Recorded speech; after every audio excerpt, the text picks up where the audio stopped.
bingi nnyo ekiberebere tugenda bitunuulira era Rama yansanyusizza lwadde oluvannyuma yali tabudde nabo yadde atandika yagambye wano twogeranga abatunuulizi b'ebyobufuzi so si owaayo NRM DP ani era singa oba munnayuganda oba muki wabula abatunuulizi ba political analysts kakati nsaba nfuna omukisa gumu gwokka okusooka okwebaza President wa Uganda okukuza General Muhoozi Kainerugaba lwansonga bbiri ekibereberye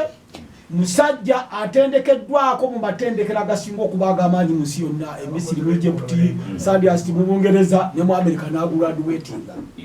ekyokubiri he's a combatant omanyi waliwo omuntu ngalo bunani nga bamutendeka naye nga tali mu field abadde mu presidential unit protection unit abadde mu ntale z'amaanyi yagendako ne Garambe wakoni n'atonnya wakati mu nsanafu kakati lwekyo mwebazizza nnyo ekyokubiri ensonga y'okumukuza n'okumulekawo okubeera omuwa amagezi omwana ono yayogedde ekigambo kye tutabuusa maaso fe abasoma ennyo ebitabo by'abakesi batugamba in espionage we don't believe in accident mu bukesi tukkiriza muki omutendeke bwati bwakola statement gye yakoze ku Kenya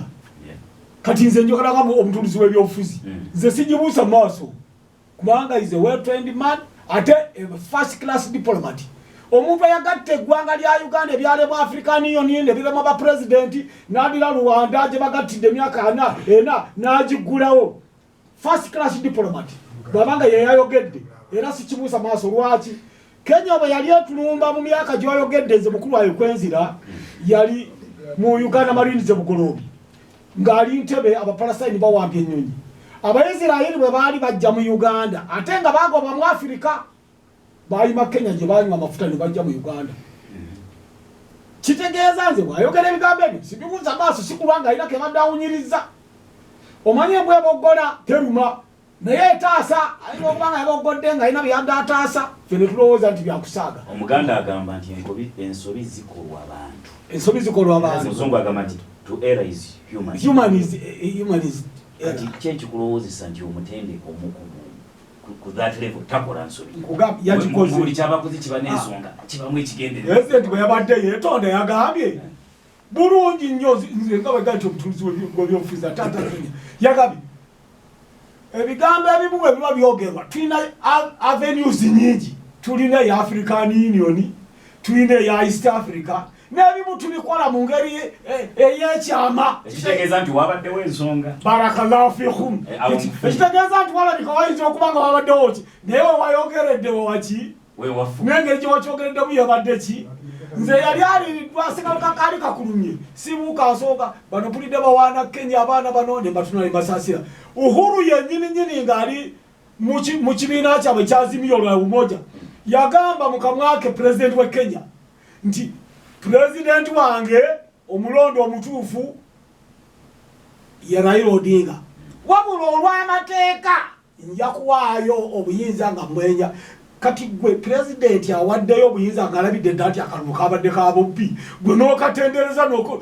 ekyabadde Kenya nga nannyini ggwanga agambye nti byabadde emivuyo myereere era nze leka Hajj kasita that statement bwagamba akakiiko k'ebyokulonda kalangirira kakubulire tugende mpola kalangirira Odinga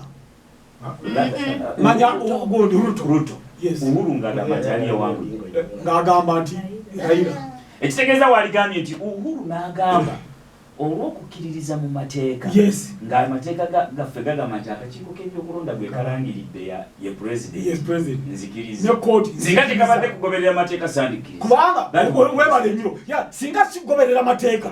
bano kibadde baga nti ekitali wano oli yandibadde agamba bawangudde era n'amateeka maki singa sikugoberera amateeka yaga president wange ye Raila kitegeeza ati wabaddewo emivuyo mingi nyera n'akalulu si katuufu wabula olw'amateeka nja kuwaayo ofiisi era nja kuba nsimayinga ate statement mukulu Umar oli musajja mukugu togibuusa maaso it means a lot wabula asipija jimalirako nnyo biseera nze nyagadde balaga nti kyebatendereza ennyo batendereza mpewo tikiriwo kubanga omukulembeze yawaayo mu maziga amangi kakati nga tuzize mu challenges za Uganda ono omwana kamala okuddamu ekibuuzo ky'ono kyayogedde ekya prices yayogedde ku kyebbeeyi y'ebintu